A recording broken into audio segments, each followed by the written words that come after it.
Welcome to the Side Hustle to Small Business podcast, powered by Hiscox. I'm your host, Sanjay Parekh. Throughout my career, I've had side hustles, some of which have turned into real businesses.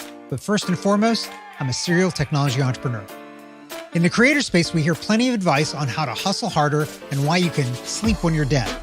On this show, we ask new questions in hopes of getting new answers.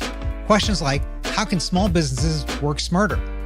How do you achieve balance between work and family?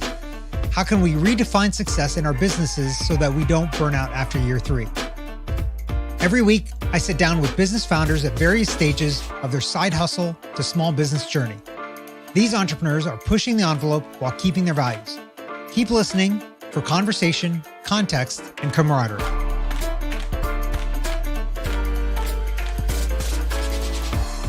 Cheyenne Crawford has always been behind a camera.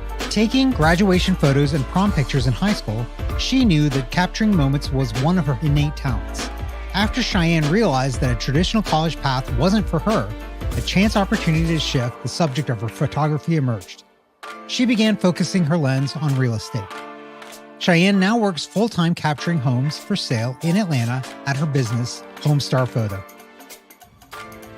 Cheyenne, welcome to the show. We're super excited to have you here. Hey, Sanjay. Thanks for having me. So, okay, tell us a little bit about your background first, and then we'll get into what you're doing now. Yeah, I'm Cheyenne Crawford. I'm 24 years old. I own a small photography, videography company that specializes in real estate media. And I've been doing what I've been doing for 2 years full-time. First year would be my third year getting it off the ground. I'm originally from Thomaston, Georgia, so about 30 minutes north of Macon, really tiny rural town. And now I serve all of the Atlanta market. I live in the North Atlanta area, and that's that. Yeah. So, okay, so background-wise, you were at Georgia Tech. Yes. You were getting a degree, decided to drop out because you realized, that's not fun. And then decided to start this up right away, right afterwards, or there was actually was there a gap? Good year and a half, maybe even 2 years where I was just doing the normal early 20s thing, waitressing, baristaing, stuff like that, trying to figure out what this step was from that. So as you said, I did go to Georgia Tech. I lived in Atlanta for about 5 years, and I went to Georgia Tech for about 3.5. And I just decided that it wasn't for me. I knew that there was more out there for me and that I really wanted to do something that I could create myself as opposed to a major specific program. So after that 3.5 year, I was just like, okay, maybe I need to take a step back and find something that's more true to what I want to do with my life. So was this the first time you've done something entrepreneurial, or had you done entrepreneurial things as you were younger? Well, I would say this is the first time I've really ever ran a business. All throughout high school, photography was always a huge passion of mine. So my parents always raised me, though, like doctor, lawyer, engineer. I'm a first-generation college student, so there were a lot of really high expectations on me to do well in school and go get a degree and maybe a couple of degrees, and always had this passion in kind of the background running that I love photography. So I was always in high school picking up little side jobs, shooting prom photos, senior portraits, graduation photos, all that kind of stuff. Anytime I could get behind a camera and get paid for it, even if it was just $50, I was going to do it. Yeah. So, okay, so you were doing the side hustle thing before, and then kind of took a break to go to college, and then kind of picked the side hustle back up and started it up again, it sounds like. Definitely. So when you made that transition, so as you were figuring out kind of what you wanted to do, why did you think about and decide to go into real estate photography, videography versus, you could do anything, right? Like there's so many things. You can take pictures of everything. Why that specifically? So real estate was kind of serendipitous for me. It's kind of surreal looking back because I would have never, ever believed that I could make a living at photography. It was really a blessing, actually, at the height of the pandemic when we had just started to lock down. My future mother-in-law has actually been shooting real estate for 15 years. So she was one of the early founders of this industry in this area. And she got to the point where she had more work than she could handle. And she was actually referring out to her competition and just, had more than she could take on. And she also wouldn't cover the metro Atlanta area. She's strictly outside the perimeter. And she asked me, and I had been with her son for a couple of years by that point, and she knew I had this love for photography. And she asked me, do you want to learn how to do this? And I was like, absolutely, yes. So she took me on a couple of different houses with her that were vacant, let me get to see the process. And immediately I was like, this is for me. This is absolutely what I wanted to do. I had spent a lot of time actually doing kind of side hustles, working under other photographers. So I worked under a big commercial photographer in Atlanta for a little while, helping them shoot weddings, edit photos, all that kind of administrative stuff as well, learning kind of the process of running a photography business. And then I had also worked for a small creative agency for a little while in college. And that was really, really interesting and has helped kind of form my vision for the future as well, because they had the perspective of like, how does this media get applied to businesses, right? So I kind of took all that with me. And when she put me into the real estate photography, I was like, this is absolutely what I want to do. And it's a niche in the photography industry because every photographer pretty much is like, oh, I shoot weddings, I shoot portraits, all that kind of stuff. And I knew that that wasn't what I wanted to do. And I knew that was really a grind, really a hustle, and really hard to make money doing. So when I started shooting real estate, I realized very quickly that this was a niche that was for me and that I could make a living in. Yeah. Do you miss having people to shoot? Because, I mean, you're shooting buildings, right? And they're empty usually. There's no people there. Do you miss that part of it? Or is it nicer because the house doesn't, blink or anything, right? Like the picture's good every time. I love it. So I appreciate the best of both worlds. I do really appreciate shooting a subject that doesn't move, doesn't complain about, this little piece of fat right here, doesn't, look at it and be like, oh, can we redo that? But I actually have come around in the past year to start to reintegrate a lot of my experience shooting people in more of a way that benefits businesses. So instead of working B to C, working with consumers, I'm working a lot with businesses. So I still do shoot a little bit of people, doing branding photography. I just shot this past weekend a periodontist office. So I helped them get updated headshots, updated staff photos for their website. So that's been the best of both worlds, but I kind of limit how many people that I shoot these days and the purpose of shooting people. Okay.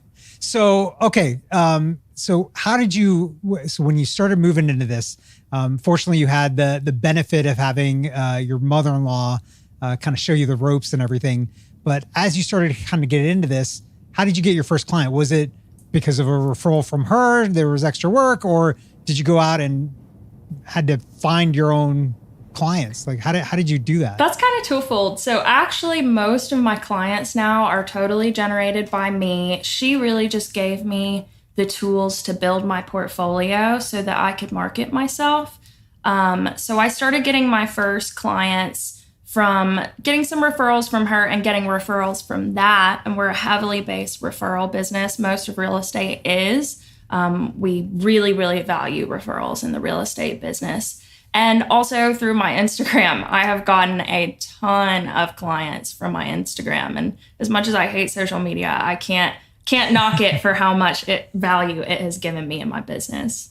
So let's talk about that. How do you leverage Instagram to help you get business? Are you taking the pictures that you're doing for clients and then using those to highlight your work, or like how are you leveraging that? Definitely. This is a topic I could talk all day about. I'm really passionate about this topic because I kind of try to go in a different direction than most people recommend doing social media. So I do use a lot of my work in my social media, but I try to integrate it naturally into my personality. If you went and looked at my Instagram, you would see that it's very personable. It's very me. It's my name on it. It's not a business Instagram. If you comment or message me on there, it's me messaging back. It's me commenting back. It's a good hybrid of who I am as a person and showing my life and my process and what I am like to work with. And then also showing some of my best work, talking about, instead of like just posting a picture that I took or posting a video that I took, I really try to emphasize what that means to a client, right? And I think a lot of mistakes that a lot of businesses make, not just photographers, I think a huge mistake people make on social media is just posting stuff out there, being like, hey, look at this. Hey, I'm selling this. Instead of explaining, using social media as a really personal marketing tool to explain to the viewer why this means anything, right? So like I'll go through and I'll post a picture that I took and I'll talk about what it was like behind the scenes, right? It might have been chaos behind the scenes. There might have been people hiding on the edge of the frame. We might have moved a ton of furniture around and out of the shot. It might have been a really ugly day, and then I did some Photoshop magic to make it look a lot more inviting and bright. And I try to really involve my audience in the process. Yeah. Okay, that's interesting. So, you can do Photoshop maybe for the pictures, but it's probably a lot harder to do for the videos. It's impossible. Right? I'm not going to do it. That is not in their budget. Yeah. So you're doing drone videos as well. I've seen those on your site. So how do you manage, like, is it, hey, I've got to go shoot this house, but today it's raining. What do you do? Do you just reschedule, or do you just go ahead and go through with it? Well, you can't fly a drone in the rain. I have a little bit if it's lightly drizzling. So I do make sure that we try to schedule, especially video like that. Photos, we can do a little magic on and replace the sky and stuff like that and make it look as though it were sunny. Video, you do really have to prioritize good weather, good lighting, all that kind of stuff.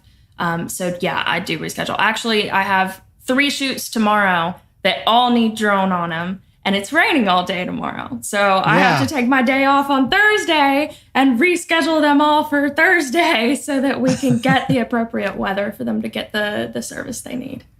So it looks like you're taking tomorrow off instead then. Instead of Thursday.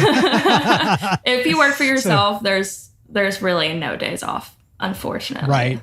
Right. Yeah, that is one of the not well-kept secrets. I think everybody knows this about being an entrepreneur, is that you're always on. You're always the one on call. Mm-hmm. So let's talk about the company now. So you've kind of grown it somewhat over the last couple of years. Is it still just you? And do you have contractors or do you have employees? Like, how are you managing the company right now? So I am currently working on bringing on my first employee. It's grown so much to where my partner, Kate, is fully booked. I am now fully booked, and growing the business even more of a production kind of scale. So instead of just photos, we're moving into more holistic marketing, if you will. So photo, video, how do you put it out? How do you use it on social media and your website, stuff like that. Branding, photography. So I have definitely needed some help in that regard. I'm bringing on my first photographer who's going to take over some of that workload day to day. And he's also just graduated with a degree in graphic design. So I'm really excited for that, because that's going to help me add another facet to our business and services that I can offer to my agents to make more of a complete picture of their marketing. Right. That's awesome. So you're thinking about just kind of then expanding the offering suite. Is this something that you've heard from clients that they'd like to have, or is this something that you just kind of realize that they need that they don't realize that they want or need, but it's a little once of you both. have it, they're going to be. So I pay really close attention. I'm plugged in with a network of real estate photographers, videographers, and also agents nationwide. And so different things are happening in different parts of the country right now. Down in Georgia, we're still a little behind the curve in terms of how many people are utilizing more forward-thinking, tech-driven marketing like video. Video is still pretty new in this market, whereas out in California, they've been doing it pretty heavily for the past 3 to 5 years. Same thing with New York City, right? So I do have agents that are forward-thinking and know that it's something that they need to start adding into their business. It's still at the cusp. So my agents right now that are thinking about the next 5 years are definitely starting to double down on those extended out services. Whereas, I think in the next 2 to 3 years, the agents that are just deciding to get into it then are going to be late. That's interesting. So working in real estate, and then also being a founder, essentially, right? So you're different than just like a real estate agent and thinking about kind of listing houses. It's got to be like it's a job where you've got to be self-motivated about things, right? And thinking about what do you want to accomplish kind of on a day-to-day, week-to-week, month-to-month, year-to-year basis. So how do you think about those in terms of your business and like, how are you setting your goals and priorities? Like you're just now realizing like, hey, we need to hire an employee because the two of us are fully booked. Like, what did it take for you? Like, did you realize that was coming before it hit? Or it came way faster than I thought it was going to be honest. So what was it that you said like, hey, we got to pull the trigger? Was it like a certain amount of revenue that you got to, or was it you just didn't have the time? Like, what was the deciding factor to that? And then looking forward, how are you thinking about like, what are you going to try to accomplish in the year? Like, how are you planning for those things?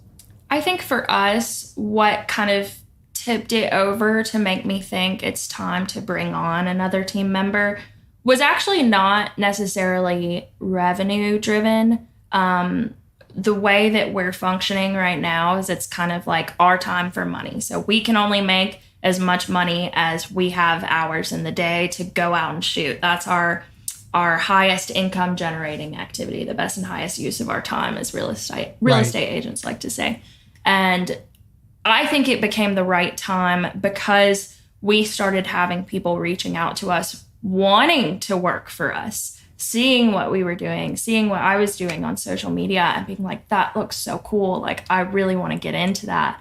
So I've had a few people reach out to me like, do you have extra work? Either photographers that are already experienced in this niche or photographers that do it on a hobby basis that are like, I really want to move into this professionally. Like, can you teach me? Will you bring me on as a team member? And to me, I'm a big like quality over quantity person. So I would have been happy running this business, just me, by for the next 3 to 5 years. And that's what I really thought it was going to be before I ever felt prepared to bring on an employee.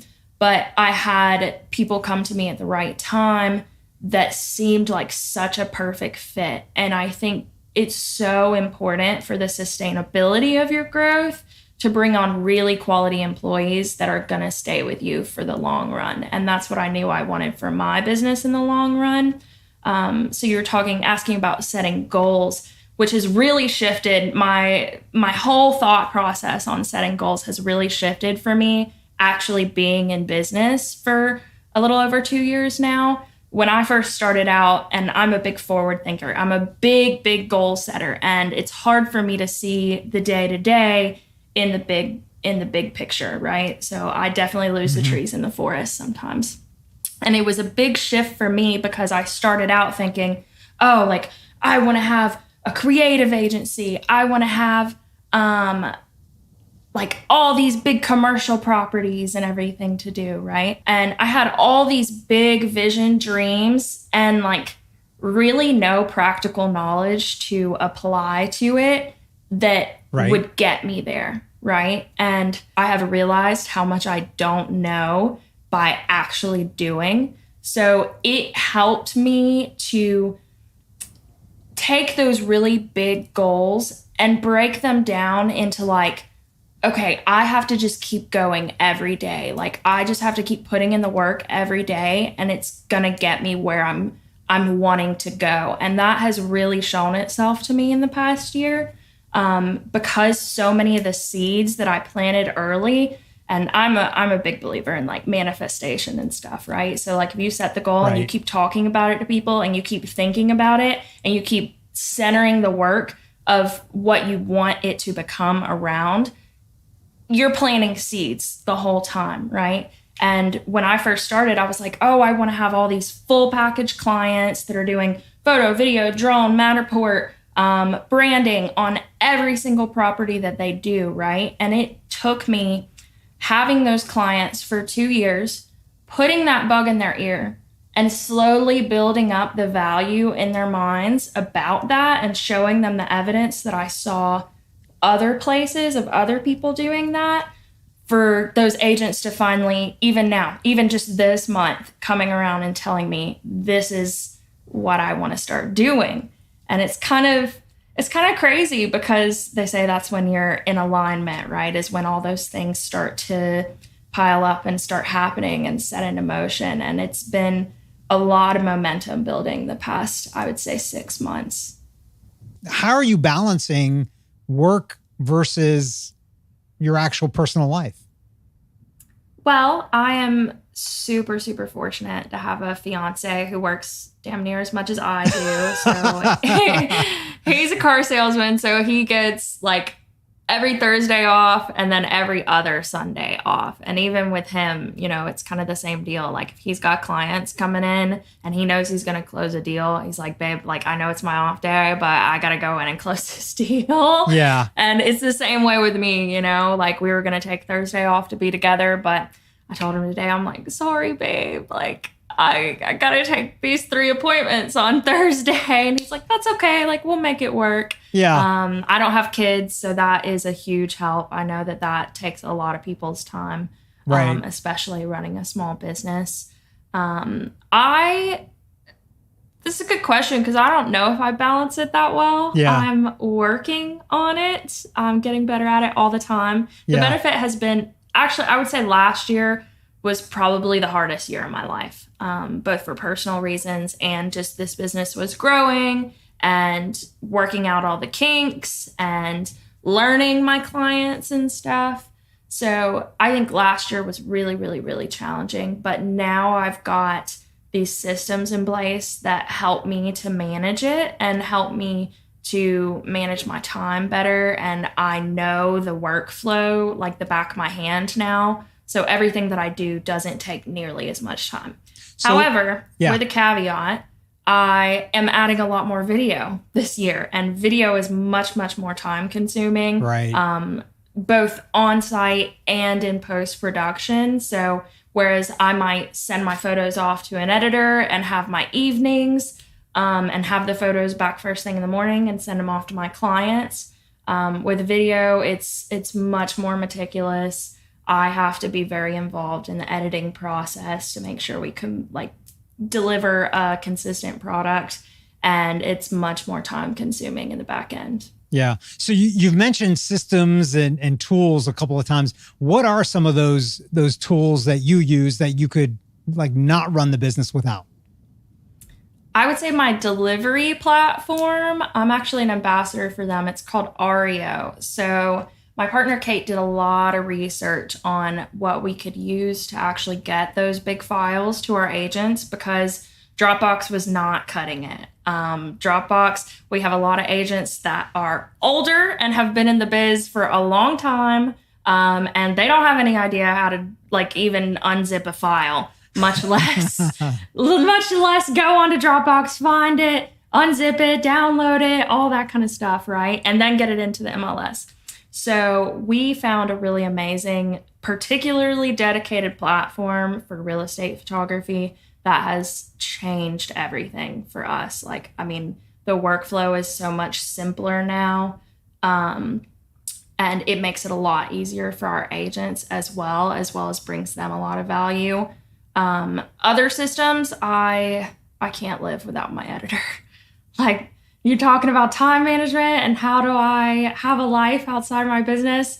It's my editor. So I have a really great overseas editor that handles most of my workload when it comes to editing. And we went through editors with a fine-tooth comb. I mean, we've been through dozens of different editors to try to find one that fit our need for consistency, our turnaround time, and our style. So I'll take that secret to my grave, who my editor is, because you can't have them. Well, how did you find... That has saved me. How did you find this editor? There's a bajillion of them. So there's ones in the Philippines, there's ones in India. I mean, they're all over. And there are some stateside editors that are pricier, but their turnaround times are never as fast. So real estate is very different from a lot of photography in that I shoot it today and my agents get it in the morning tomorrow. Or at the latest tomorrow afternoon. So these editors that you found, you just went out and hunted them down yourself? You didn't use like a platform? You didn't go to Elance or like a place like that to like find them? Or it's a specialized field. So the way that we have found them a lot is there's a lot of real estate photography groups on Facebook and stuff like that. And then I have a lot of friends that do this across the country that I've made online, which has been amazing. My network there I'm really grateful for them. So I have found them through those kind of platforms by talking to other people in different places that do this. And that's how we found our editor, because it's very specialized. It's not something you can just go find on Fiverr and get a consistent product. Right. Okay. Last question. What advice would you give someone who's curious about the real estate market, but kind of just overwhelmed about where to start? And, they know they want to do something in real estate. Maybe it's photography, maybe it's videography, maybe it's something else. I don't know what, but how would you recommend somebody like that start and kind of get involved? So I would start with a disclaimer. It's not what you think it is.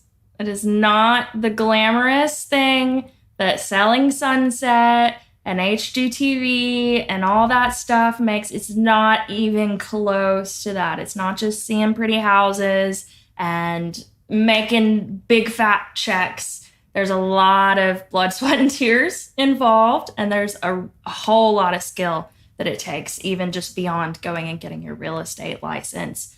If you're interested in getting into real estate, I would say, it's different whether you want to do photography or if you want to be an agent or if you want to be in the mortgage business or insurance or something like that.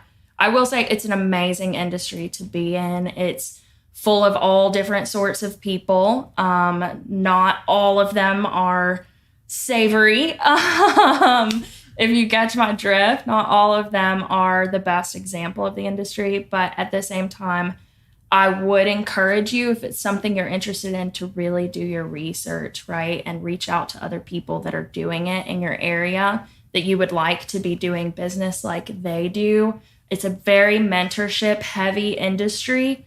It's low barrier to entry, but to be successful in it, it's actually very high barrier to entry, and it takes a lot of time, it takes a lot of investment. It takes a lot of skill. So you need to have a mentor that can help guide you along and tell you the mistakes that they made so that you don't have to make them on your own dime. Or you need to really invest in a good source of education for that. Just one more thing I was going to say about it too.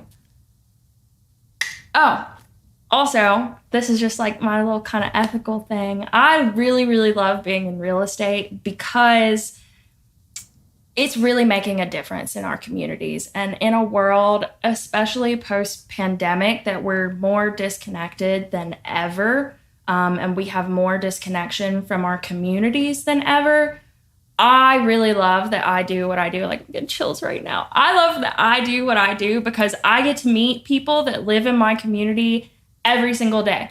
And I get to be in touch. Like, I have my finger on the pulse of what people are really feeling, like what people's lives are really like. It's very intimate. So if you don't like getting hyper personal with people and being in people's space, don't get into real estate. If you're a judgmental person, do not get into real estate, because this is an industry that you're getting really, really involved in people's lives and some of, people's greatest asset that they will ever have in their lives. And while that's really wonderful, it's also something to be taken really seriously and guarded really closely and with care. Yeah. That's great. That's great advice. It sounds like also patience. If you're going to get into real estate, have lots and lots of patience, because it's going to take a while to really get to the top of your game. Cheyenne, and it's going to take patience with people. Patience with people. Cheyenne, if people want to find you, where can they find you and your business? Yeah, you can find me on Instagram. Is probably the best place at CheyenneCrawford.photo. That's CheyenneCrawford.photo.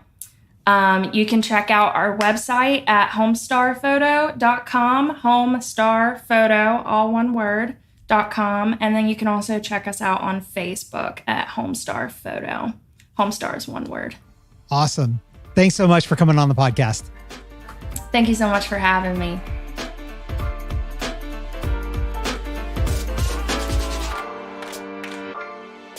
Thank you for listening to this week's episode of the Side Hustle to Small Business podcast, powered by Hiscox. To learn more about how Hiscox can help protect your small business through intelligent insurance solutions, visit hiscox.com. That's HISCOX.com. And if you have a story you want to hear on this podcast, please visit hiscox.com/share your story. I'm your host, Sanjay Parekh. You can find me on Twitter at Sanjay, that's SANJAY, or on my website at sanjayparekh.com.